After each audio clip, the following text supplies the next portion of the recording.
Shalom, pendekar iman yang ke-10 dari rangkaian 13 pendekar iman. Kita mempelajari dari seorang yang bernama Gideon. Ya, dalam Ibrani 11, Gideon ini juga disebutkan sebagai salah satu pahlawan pendekar iman. Mungkin kita sering mendengar tentang manusia jasmani dan manusia rohani, ya. Nah, manusia jasmani adalah apa yang terlihat, apa yang kita bisa lihat, dan apa yang kita munculkan secara kasat mata, secara bisa dilihat oleh mata. Tapi manusia rohani adalah manusia yang di dalam, adalah manusia yang cara Tuhan memandang kita. Seperti apa kita di hadapan Tuhan? Seperti apa kita kalau dilihat dari kacamata Tuhan? Ya, bisa saja seseorang yang kelihatannya gagah perkasa, yang kelihatannya kuat, ya, tapi ternyata dalamnya kropos. Sebentar-sebentar kalau ada masalah sedikit, ada tekanan sedikit, stres, depresi, sampai stres tak tertolong. Nah, itu kayak kepiting aja, ya. Keluarnya kuat, semuanya kelihatannya kokoh kuat, tapi dalamnya kosong, dalamnya kopong, ya, kayak itu kepiting. Nah, Gideon ini memiliki satu keunikan tersendiri. Apa keunikan dari Gideon? Gideon ini adalah manusia yang mana manusia rohaninya lebih kuat, lebih besar dari manusia jasmaninya. Wah, ini tidak banyak orang yang seperti itu, ya. Nah, kita lihat ayat yang mendukung itu ada di Hakim-Hakim 6 ayat 12. Hakim-Hakim 6 ayat 12 saya bacakan. Malaikat Tuhan menampakkan diri kepadanya dan berfirman kepadanya demikian. Tuhan menyertai engkau, ya pahlawan yang gagah berani.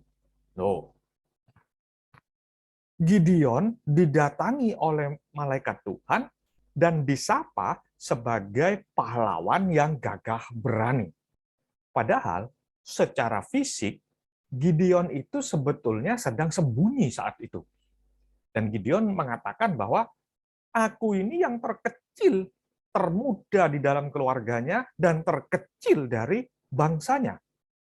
Dengan kata lain, aku ini yang paling tidak berarti dari kumpulan, dari komunitasnya.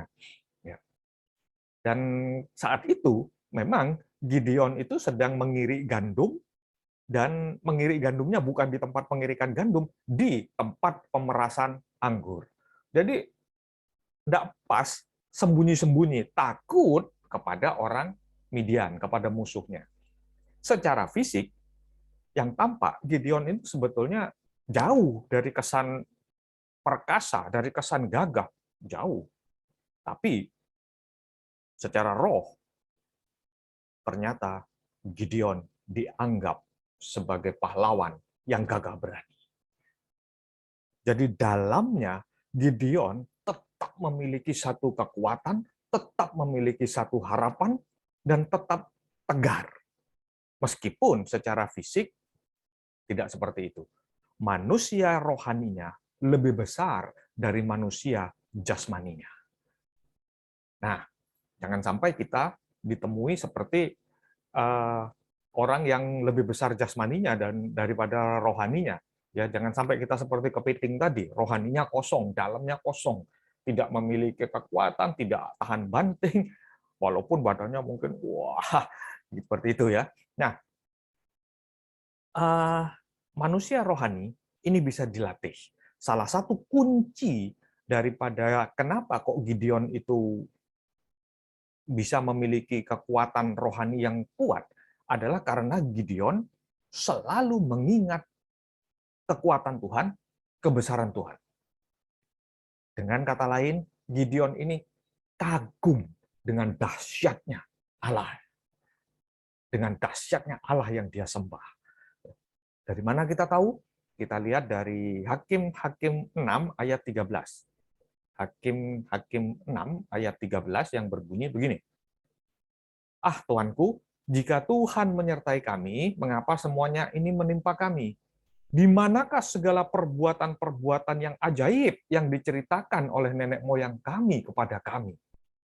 Jadi Gideon ini selalu mengingat kisah-kisah yang diceritakan oleh nenek moyangnya. Kisah-kisah apa? Kisah-kisah bagaimana Allah Israel, Allah yang disembah oleh dia, itu menyelamatkan keluar dari Mesir. Bagaimana Musa membelah laut, bagaimana macam-macam mukjizat-mukjizat itu. Sehingga Gideon menanamkan kekaguman akan Tuhan dan harapannya senantiasa terjaga. Ya, seringkali kita ini kurang kagum dengan Tuhan. Seringkali kita ini tidak merasa wow ketika melihat kisah-kisah ataupun mempelajari kisah-kisah kehidupan Tuhan Yesus. Mungkin kita kagum kepada seorang pebisnis yang luar biasa, mungkin kita kagum kepada seorang tentara atau jenderal yang luar biasa, orang yang memiliki kemampuan-kemampuan tertentu, tapi kita kurang kagum terhadap Tuhan Yesus, terhadap Allah kita. Salah satu kunci untuk kita bisa memiliki manusia rohani yang besar, yang kuat, adalah dengan senantiasa memupuk kekaguman terhadap Tuhan yang kita sembah. Puji Tuhan.